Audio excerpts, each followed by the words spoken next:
Hello everyone, welcome to our channel UPSC Self Study. இன்னைக்கு வீடியோல Comprehensive Nuclear Test Ban Treaty CTBT பத்தி பார்க்க போறோம். So overview பாருங்க.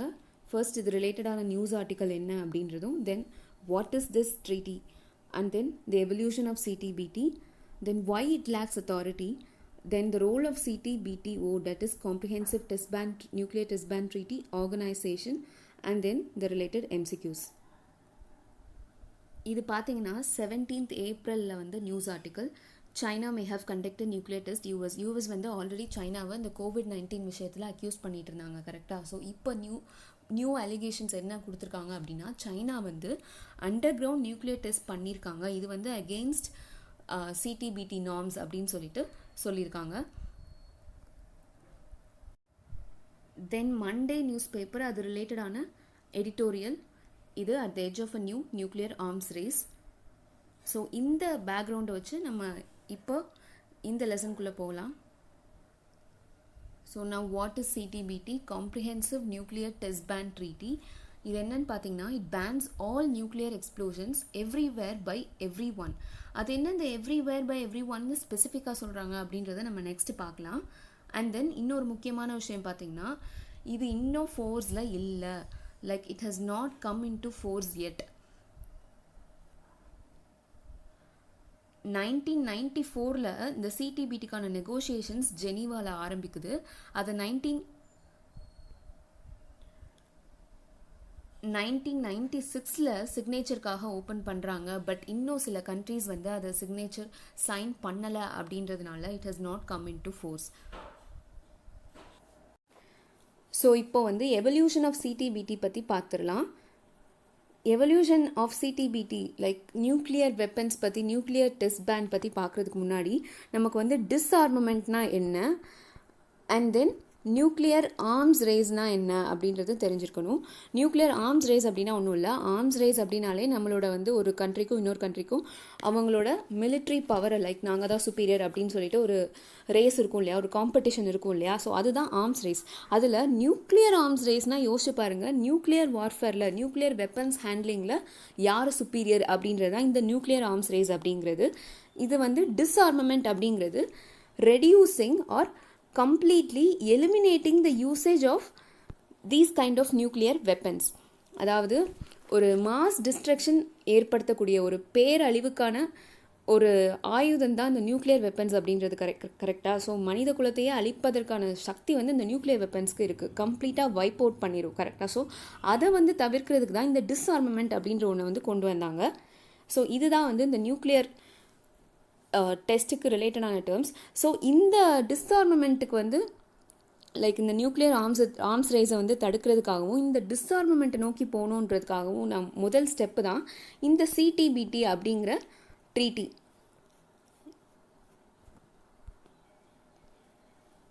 நியூக்ளியர் ஆர்ம்ஸ் ரேஸ் கோல்டு வார் டைமில் பார்த்தீங்கன்னா யூஎஸ்க்கும் யூஎஸ்எஸ்ஆருக்கும் அண்ட் அவங்களுக்குன்னு ஒரு ரெஸ்பெக்டிவ் ஆலிஸ் இருக்கும் இல்லையா, வெஸ்டர்ன் பிளாக், ஈஸ்டர்ன் பிளாக் அப்படின்னு சொல்லிட்டு. ஸோ அவங்களுக்கும் இடையில நடந்தது தான் இந்த நியூக்ளியர் ஆர்ம்ஸ் ரேஸ் அப்படிங்கிறது. ஸோ அதை கண்ட்ரோல் பண்ணுறதுக்காக தான் 1963ல பார்ஷியல் டெஸ்ட் பேன் ட்ரீட்டி அப்படின்னு சொல்லிட்டு ஒன்று கொண்டு வந்தாங்க. அது என்ன பார்ஷியல் டெஸ்ட் பேன் ட்ரீட்டி அப்படின்னு பார்த்தீங்கன்னா, இது என்ன பேன் பண்ணுன்னா, like under water nuclear testing and atmospheric testing. So இது ரெண்டையும் இந்த பார்ஷியல் டெஸ்ட் பேன் ட்ரீட்டி வந்து பேன் பண்ணிச்சு, which was concluded in 1963. So இதனால் என்ன பெனிஃபிட் ஆச்சு அப்படின்னு பார்த்தீங்கன்னா, கண்டிப்பாக பெனிஃபிட் வந்து அவ்வளோ பெருசாக கிடைக்கல. ஏன்னா நம்ம வந்து அண்டர் வாட்டர் அண்ட் அட்மாஸ்பியரிக் டெஸ்ட்டை தான் பேன் பண்ணியிருக்கோமே தவிர அண்டர் கிரவுண்ட் டெஸ்டிங், அதாவது லேண்டில் அண்டர் கிரவுண்ட் டெஸ்டிங் வந்து பேன் பண்ணலை. ஸோ அதனோட விளைவு தான் வந்து எல்லாருமே வந்து அண்டர் வாட்டரில் அட்மாஸ்பியரிக் டெஸ்டிங் தானே பண்ணக்கூடாது, நாங்கள் வந்து லேண்ட்லேயே அண்டர் கிரவுண்ட் டெஸ்டிங் பண்ணிக்கிறோம் அப்படின்னு சொல்லிட்டு ஆரம்பிச்சது தான் இந்த அண்டர் கிரவுண்ட் டெஸ்டிங் வந்து நிறைய கண்ட்ரீஸ் வந்து இம்ப்ளிமெண்ட் பண்ண ஆரம்பித்தாங்க.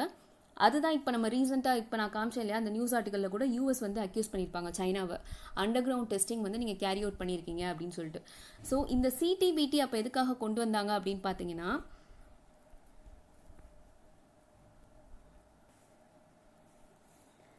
நான் முன்னாடியே சொன்னேன், ஃபஸ்ட்டு ஸ்லைடில் நம்ம பார்த்தோம் கம்ப்ளீட் பேன், அதாவது எவ்ரிவேர் பை எவ்ரி ஒன் பார்த்தோம். அதுக்கு இதான் அர்த்தம். இது வந்து அண்டர் கிரவுண்டாக இருக்கட்டும், அண்டர் வாட்டராக இருக்கட்டும், எல்லாத்தையுமே கம்ப்ளீட்டாக பேன் பண்ணுது. ஸோ இதுதான் இந்த சிடிபிடி அப்படிங்கிறது 1994 நெகோஷியேட் பண்ணி 1996 சிக்னேச்சருக்காக வைக்கப்பட்டது. இது தொடங்கி அந்த நாள்லேருந்து அந்த இயர்லேருந்து ஃபஸ்ட்டு யார் இந்த டெஸ்டிங் வந்து நாங்கள் வந்து மொரட்டோரியம் அப்படின்னு சொல்கிறாங்க. ஸோ மொரட்டோரியம் வந்து நம்ம ஆல்ரெடி இந்த ஆர்பிஐ இஷ்யூவில் பார்த்துருக்கோம். ஸோ கொஞ்ச நாளைக்கு வந்து அதை வந்து நிறுத்தி வைக்கிறது அப்படின்னு சொல்கிறது. ஸோ இதை வந்து ஃபஸ்ட்டு யார் ஆரம்பித்தா அப்படின்னா ரஷ்யா வந்து ஓகேப்பா நாங்கள் எங்களோட நியூக்ளியர் டெஸ்டிங்கை வந்து நிறுத்திக்கிறோம் அப்படின்னு சொல்லிட்டு 1991 வந்து சொல்கிறாங்க. அதுக்கப்புறம் அடுத்த வருஷமே யூஎஸும் சரி ஓகேப்பா 1992 நாங்களும் இந்த மாதிரி நியூக்ளியர் டெஸ்டிங்கை வந்து மொரட்டோரியம் வந்து இது பண்ணுறோம் அப்படின்னு சொல்லிட்டாங்க. ஆனால் அந்த டைமில் பார்த்தீங்கன்னா ஆல்ரெடி வந்து யூஎஸ் வந்து ஆல்மோஸ்ட் ஒரு 1554 டெஸ்டிங்கும், ரஷ்யா வந்து ஒரு 715 டெஸ்டிங்கும் கேரி அவுட் பண்ணிட்டாங்க. ஸோ ரஷ்யா அண்ட் யூஎஸ் வந்து ஸ்டாப் பண்ணிக்கிறோம் அப்படின்னு சொல்லியிருக்காங்க. ஆனால் அந்த டைமில் ஃப்ரான்ஸ் அண்ட் சைனா வந்து இல்லை நாங்கள் வந்து ரொம்பவே கம்மியான டெஸ்டிங் தான் பண்ணியிருக்கோம், எங்களுக்கு இன்னும் நிறையா டெஸ்ட் பண்ணி அந்த நியூக்ளியர் வெப்பன் டிசைன்லாம் பார்க்க வேண்டிய வேலை நிறையா இருக்குது அப்படின்னு சொல்லிட்டு அவங்க கண்டினியூ டெஸ்டிங். ஸோ இது வந்து சிடிபிடியில் வந்து ஆல்ரெடி நியூக்ளியர் வெப்பன் ஸ்டேட்ஸாக இருக்கிறவங்களுக்கு ஓகே, நியூக்ளியர் வெப்பன்ஸை கம்ப்ளீட்டாக வந்து எங்களால் நியூக்ளியர் வெப்பன் நியூக்ளியர் டெஸ்டிங்கை வந்து ஸ்டாப் பண்ண முடியாது அப்படின்னு இருந்தாங்க. பட் வேறஸ் நான் நியூக்ளியர் ஸ்டேட்ஸ் இருக்காங்க இல்லையா, இந்த மாதிரி நியூக்ளியர் வெப்பன்ஸே இல்லாத கண்ட்ரீஸ் இருக்கும் இல்லையா, அவங்க பார்த்தீங்கன்னா கம்ப்ளீட்டாக இந்த சிடிபிடியில் நெகோசியேஷன்ஸ் ஃபார்ம் பண்ணும்போது கம்ப்ளீட்டாகவே நியூக்ளியர் டெஸ்டிங்கை வந்து பேன் பண்ணிடலாமே அப்படின்னு சொல்லிட்டு சொன்னாங்க. பட் இந்த நியூக்ளியர் வெப்பன் ஹோல்டிங் ஸ்டேட்ஸ்க்கு வந்து ஆப்வியஸ்லி இது வந்து ஒரு நல்ல பாயிண்ட்டாக இருக்காது, கரெக்டாக அவங்க வந்து அக்ரி பண்ணல. ஸோ இது வந்து ஒரு ப்ராப்ளமாகவே போயிட்டு இருந்தது, ஒரு கண்டென்ஷியஸ் இஷ்யூ. ஏன்னா இவங்க சொல்கிறத இவங்க ஒத்துக்க முடியல, இவங்க சொல்கிறத இவங்க ஒத்துக்க முடியல அப்படின்னு சொல்லிட்டு ஒரு பிரச்சனை போய்கிட்டே தான் இருந்தது. அதுக்கப்புறம் யூஎஸ் அண்ட் ஃப்ரான்ஸும் யூஎஸும் ஒரு புது ஐடியா சொன்னாங்க. என்னன்னு பார்த்தீங்கன்னா இப்போ வந்து சிடிபிடி வந்து இந்த மாதிரி கம்ப்ளீட்டாக பேன் பண்ண வேணாம் நியூக்ளியர் டெஸ்டிங்கை, நமக்கு வந்து நியூக்ளியர் வெப்பன்ஸ் தானே இது பண்ணக்கூடாது, ஒரு ஹியூமனிட்டிக்கு வந்து ஒரு அழிவை ஏற்படுத்தக்கூடிய விஷயத்தை தானே பண்ணக்கூடாது.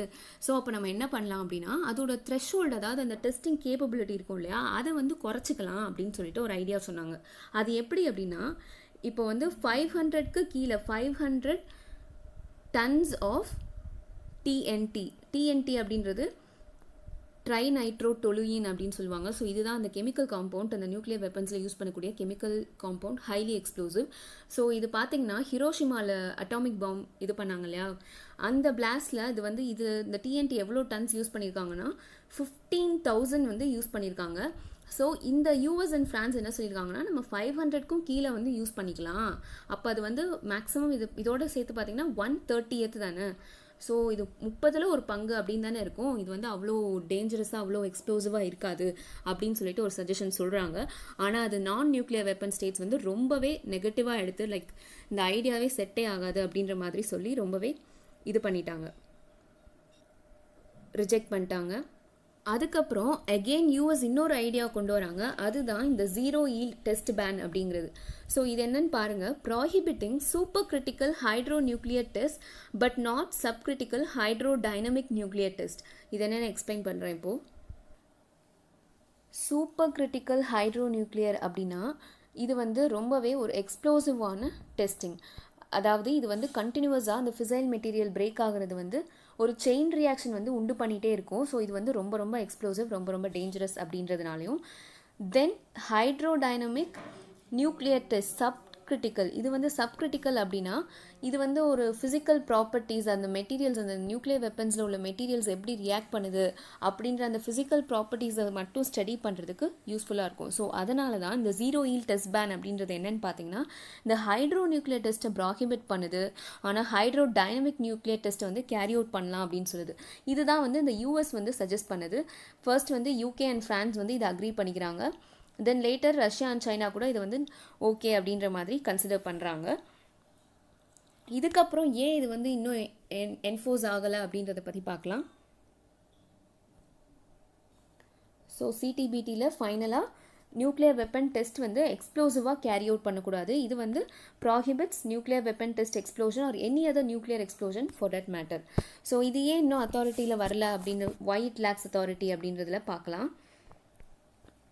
இது வந்து இதில் ஒரு என்ட்ரி இன்டு ஃபோர்ஸ் அப்படின்ற ப்ரொவிஷனில் ஆர்டிக்கல் நம்பர் 40 14 வந்து என்ன சொல்லுது அப்படின்னா, முக்கியமாக ஒரு 44 கண்ட்ரீஸ் வந்து இதை வந்து ராட்டிஃபை பண்ணணும், அப்போ தான் வந்து இந்த ட்ரீட்டி வந்து ஃபோர்ஸ்க்கு வரும் அப்படின்னு சொல்லிட்டு இந்தியாவையும் இன்க்ளூட் பண்ணுறாங்க. ஸோ அதையும் நல்லா ஞாபகம் வச்சுக்கோங்க. 44 கண்ட்ரீஸ் மென்ஷன் பண்ணுறாங்க. ஸோ 44 கண்ட்ரீஸ் ராட்டிஃபை பண்ணணும், இன்க்ளூடிங் இந்தியா அப்படின்னு பார்த்தோம் இல்லையா. ஃபஸ்ட்டு சிக்னேச்சருக்கும் ராட்டிஃபிகேஷனுக்கும் என்ன டிஃப்ரென்ஸ் அப்படின்னு பார்த்துடலாம். Signature to a treaty indicates that the country accepts a treaty. இப்போ ஒரு கண்ட்ரி அந்த ட்ரீட்டிக்கு நான் சைன் பண்ணுறேன் அப்படின்னு சொன்னால் அந்த ட்ரீட்டி அவங்க அக்செப்ட் பண்ணிக்கிறாங்கன்னு அர்த்தம். ஆனால் ராட்டிஃபிகேஷன் என்ன அர்த்தம் அப்படின்னு பார்த்தீங்கன்னா, to make it legally binding for the government of a country. இப்போ வந்து யூஎஸ் வந்து இந்த ட்ரீட்டியை வந்து சைன் பண்ணியிருக்காங்க, பட் இன்னும் ராட்டிஃபை பண்ணலை. ஸோ அப்போ வந்து அவங்களுக்கு வந்து இந்த ட்ரீட்டி வந்து இன்னும் லீகலி பைண்டிங் ஆகலை. அதாவது அவங்க நியூக்ளியர் டெஸ்ட் கேரி அவுட் பண்ணாலும் இது வந்து அவங்க கொஸ்டின் பண்ண முடியாது இந்த கவர்மெண்ட்டை அப்படின்ற ஒரு சுச்சுவேஷனில் இருக்குது. ஸோ அதுதான் இந்த ராட்டிஃபிகேஷன் அப்படின்றது. ஸோ ஃபார் 44 கண்ட்ரீஸ் ராட்டிஃபை பண்ண வேண்டியது, அதில் வந்து 36 கண்ட்ரீஸ் ராட்டிஃபை பண்ணியிருக்காங்க. மீதி வந்து 8 கண்ட்ரீஸ் இன்னும் ராட்டிஃபை பண்ணலை. இந்த 8 கண்ட்ரீஸில் 3 கண்ட்ரீஸ் இந்த ட்ரீட்டியை இன்னும் சைன் பண்ணலை. அண்ட் தென் 5 கண்ட்ரீஸ் ராட்டிஃபை பண்ணல, சைன் பண்ணியிருக்காங்க பட் நாட் yet ராட்டிஃபைட். இந்த 3 கண்ட்ரீஸ் யாரெல்லாம் சைன் பண்ணல அப்படின்னு பார்த்தீங்கன்னா, India, North Korea and Pakistan. So இந்த 3 கண்ட்ரியும் இன்னும் சைனே பண்ணல இந்த ட்ரீட்டியை. ஸோ சைன் பண்ணாதது யார் அப்படின்னு பார்த்தீங்கன்னா, India, North Korea and Pakistan. Sign பண்ணியிருக்காங்க பட் இன்னும் ராட்டிஃபை பண்ணல அப்படின்றது யாருன்னு பார்த்தீங்கன்னா, US, China, Iran, Israel and Egypt. So இவங்க வந்து இன்னும் ராட்டிஃபை பண்ணல பட் ட்ரீட்டியை வந்து சைன் பண்ணியிருக்காங்க. சைனா என்ன சொல்கிறாங்க, யூஎஸ் எப்போ ராட்டிஃபை பண்ணுதோ அப்போ நாங்களும் ராட்டிஃபை பண்ணுறோம் அப்படின்னு சொல்லியிருக்காங்க. ஸோ இதுதான் வந்து இந்த சிடிபிடி வந்து இன்னும் அத்தாரிட்டிக்கு இன்னும் ஃபோர்ஸ்க்கு வராததுக்கான மேஜர் ரீசன். சரி, ஓகே, யூஎஸ் வந்து சைன் பண்ணியிருக்காங்க, ராட்டிஃபை பண்ணல. சைனா சைன் பண்ணியிருக்காங்க, இன்னும் ராட்டிஃபை பண்ணல. அவங்களுக்குள்ள ஒரு வார் போயிட்டுருக்கு, லைக் ஒரு கோல்டு வார் சிச்சுவேஷன் எல்லா இடத்துலையும் நடந்துகிட்ருக்கு. அதனால அவங்க வந்து இன்னும் ராட்டிஃபை பண்ணாமல் இருக்காங்க. ஓகே, நம்ம இந்தியா ஏன் இன்னும் ராட்டிஃபை பண்ணல, இன்னும் சைன் பண்ணல இந்த ட்ரீட்டியை அப்படின்னு பார்த்தீங்கன்னா, இந்தியா வந்து டிஸ்ஆர்மமெண்ட் பற்றி நம்ம முன்னாடி பார்த்தோம் இல்லையா. அவங்க என்ன சொல்லியிருப்பாங்கன்னா, இந்த சிடிபிடி பற்றி நெகோசியேஷன் ஸ்டார்ட் பண்ணும்போதே இந்தியா என்ன சொல்லியிருப்பாங்கன்னா, இந்த டிஸ்ஆர்மமெண்ட்டில் வந்து இந்த சிடிபிடியை வந்து இன்க்ளூட் பண்ணிடலாம். அப்போ வந்து இது வந்து like even more binding on all governments அப்படின்னு இருக்கும் அப்படின்றதுக்காக சொல்லியிருப்பாங்க. லைக் ஏன்னா டிஸ்ஆர்மமெண்ட்டில் இன்க்ளூட் பண்ணிட்டோம் அப்படின்னா அவங்களோட லைக் எல்லா கண்ட்ரீஸுமே அதை ப்ராப்பராக இது பண்ணணும் அப்படின்ற ஒரு கட்டாயமாயிரும். ஏன்னா நம்ம வந்து மேக்ஸிமம் வந்து நியூக்ளியர் வெப்பன்ஸ் யூஸ் பண்ணுறதுக்கு அகெயின்ஸ்டாக தான் இருந்திருக்கும். Like we have always been peace lovers, கரெக்டாக. ஸோ அதை வந்து சஜஸ்ட் பண்ணியிருக்காங்க. பட் இது வந்து யாருமே ஒத்துக்கலை. அதனால இந்தியா வந்து இந்த சிடிபிடி நெகோசியேஷன்ஸ்லேருந்தே வெளியே வந்துடுறாங்க. எங்களுக்கு இந்த ட்ரீட்டியே வேணாம், நாங்கள் இதை வந்து சைன் பண்ண மாட்டோம். ஓகே, ஸோ நியூக்ளியர் வெப்பன் ஸ்டேட்டான இந்தியா வந்து இதுலேருந்து வெளியே வராங்க. அண்ட் இவங்க வெளியே வந்ததுக்கு அப்புறமும் அந்த 44 கண்ட்ரீஸ் லிஸ்டிங்கில் இந்தியாவோட நேம் சொன்னேன் இல்லையா, அவங்க வந்து ராட்டிஃபை பண்ணணும் அப்படின்னு சொல்லிட்டு ஒரு கம்பல்ஷன் கொடுக்குற மாதிரியான ஒரு ஸ்டெப் இருக்குது. அப்படின்னோடனே இந்தியாவுக்கு வந்து அது பிடிக்கல. என்ன இருந்தாலும் நாங்கள் வந்து ஒரு சாவரன் நேஷன், எங்களுக்கு வந்து முடிவெடுக்கிறதுக்கான உரிமை இருக்குது. அப்படின்றப்போ நாங்கள் இதை பிடிக்கலை அப்படின்னு சொல்லிட்டு இதுலேருந்து வெளியே வந்துட்டோம். அப்படி இருக்கல இந்த 44 கண்ட்ரீஸில் எங்களை இன்க்ளூட் பண்ணி நாங்கள் சைன் பண்ணணும், ராட்டிஃபை பண்ணணும்னு சொல்கிறது எந்த விதத்தில் நியாயம் அப்படின்னு சொல்லிட்டு தான் இந்தியா வந்து இன்னும் சைன் பண்ணாமல் இருக்கிறதுக்கான ரீசன். அது போக மேஜர் சூப்பர் பவர்ஸான யூஎஸ், இன்னும் யாருமே வந்து சைனாவாக இருக்கட்டும், எல்லாருமே வந்து இன்னும் ராட்டிஃபை பண்ணாமல் இருக்காங்க. அப்படின்றப்போ அவங்களோட சேஃப்டியை வந்து அவங்க இது பண்ணுறாங்க இல்லையா. ஸோ அப்படி இருக்கையில் இந்தியாவும் இன்னும் சைன் பண்ணாமல் இருக்குது. இது இன்னொரு ரீசன் என்னென்னு பார்த்தீங்கன்னா, நமக்கு இந்த பக்கம் ஆப்போனண்ட் பாகிஸ்தானும் இன்னும் இந்த ட்ரீட்டியை சைன் பண்ணலை. ஸோ பாகிஸ்தான் சைன் பண்ணல, இந்தியா சைன் பண்ணல, நார்த் கொரியா சைன் பண்ணல. ஸோ இதுதான் இந்தியா சைன் பண்ணதுக்கான ரீசன். சொல்லப்போனால் இதுக்கப்புறம் தான் நம்ம நியூக்ளியர் டெஸ்டிங்கே கேரி அவுட் பண்ணியிருப்போம். பாகிஸ்தானாக இருக்கட்டும், நார்த் கொரியாவாக இருக்கும். நார்த் கொரியாலாம் இப்போ 2017 வரைக்குமே நியூக்ளியர் டெஸ்ட் கண்டக்ட் பண்ணியிருப்பாங்க. இந்தியாவோட நியூக்ளியர் டெஸ்டிங் இயர் பார்த்தீங்கன்னா 1998. ஆப்வியஸ்லி அதே சேம் இயரில் தான் பாகிஸ்தானும் அவங்களோட நியூக்ளியர் டெஸ்டிங் வந்து கண்டக்ட் பண்ணியிருப்பாங்க. நெக்ஸ்ட் வந்து role of CTBTO, that is comprehensive nuclear test ban treaty organisation. இது வந்து ஒரு இன்டர்நேஷ்னல் ஆர்கனைசேஷன்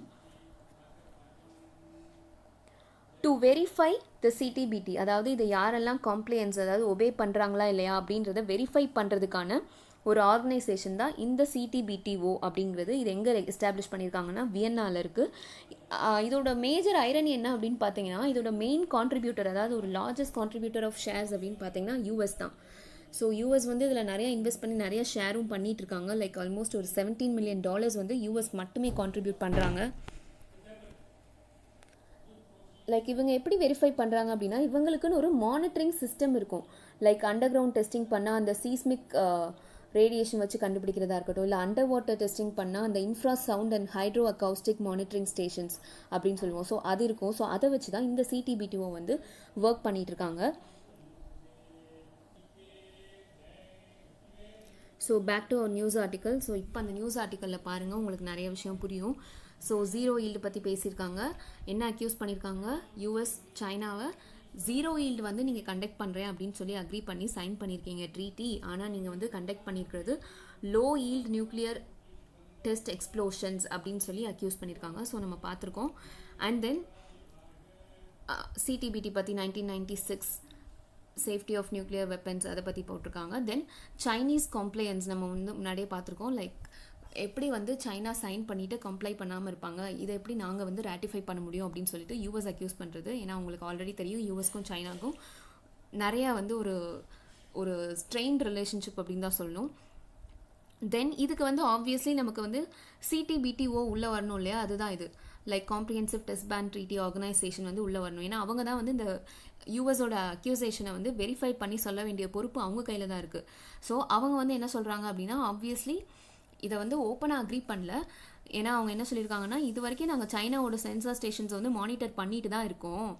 முன்னாடி அவங்க வந்து இதை வந்து சீக்ரெட்டிவாக பண்ணாங்க, பட் இப்போ வந்து எந்த இன்ட்ரப்ஷனும் இல்லை, நாங்கள் வந்து மானிட்டர் பண்ணிட்டு தான் இருக்கோம் அப்படின்ற மாதிரி சொல்லியிருக்காங்க. ஸோ மீனிங் யூஎஸோட அலிகேஷன்ஸ்க்கு இந்த சிடிபிடிஓ வந்து சப்போர்ட் பண்ணலை. ஸோ டு கன்க்ளூட் நம்ம என்ன சொல்லலாம் அப்படின்னா, யூஎஸ் வந்து ரஷ்யா அண்ட் சைனா ரெண்டு பேருமே நியூக்ளியர் டெஸ்டிங் கண்டக்ட் பண்ணியிருக்காங்க. பட் அதை வந்து சிடிபிடிஓவும் சப்போர்ட் பண்ணலை அப்படின்ற பட்சத்தில் இவங்க கண்டக்ட் பண்ணுறாங்களோ இல்லையோ யூஎஸ் என்ன பண்ணும், அப்போ நம்மளும் நியூக்ளியர் டெஸ்டிங் கண்டக்ட் பண்ணலாம்னு சொல்லிட்டு அவங்களோட டெஸ்டிங்கையும் ரெஸ்யூம் பண்ணுறதுக்கான சான்சஸ் வந்து நிறையாவே இருக்குது. அப்படின்றப்போ இவங்களோட டெஸ்டிங்கை இன்க்ரீஸ் பண்ணுறதுக்கான சான்சஸ் நிறையா இருக்குது. So it might contribute to a new nuclear arms race அப்படின்றத இந்த எடிட்டோரியலில் பேசியிருக்காங்க. ஸோ இது வந்து ரொம்ப ரொம்ப ஒரு இம்பார்ட்டண்ட்டான விஷயம் தான். ஏன்னா இன்னொரு நியூக்ளியர் ஆர்ம்ஸ் ரேஸ் வந்து இன்னொரு குளோபல் சுப்பீரியர் பவர் யார் அப்படின்ற ஒரு காம்படிஷன் வந்து ஸ்டார்ட் ஆகும் அப்படின்றது தான் இந்த இது வந்து. ஸோ இது வந்து இன்னும் வந்து இந்த சிடிபிடி அக்ரிமெண்ட்டை வந்து இன்னெஃபெக்டிவாக ஆக்கிரும் அப்படின்றதும் ஒரு ஃபியர் தான். So next MCQs related MCQs பார்த்துக்கோங்க. கீழே வந்து கமெண்ட் செக்ஷனில் ஆன்சர்ஸ் வந்து போஸ்ட் பண்ணுங்கள். ஸோ இது வந்து nuclear sites and their location. So nuclear சைட்ஸும் அதோட லொக்கேஷன்ஸும் எந்த பேஸ் கரெக்டாக மேட்ச் ஆயிருக்கு அப்படின்றதும், தென் இந்த ஸ்டேட்மெண்ட்ஸில் எது வந்து கரெக்ட் ஸ்டேட்மெண்ட்ஸ் அப்படின்றதும் கீழே கமெண்ட் செக்ஷனில் லீவ் பண்ணுங்கள். So thank you so much for வாட்சிங். Happy learning. Stay safe, stay home.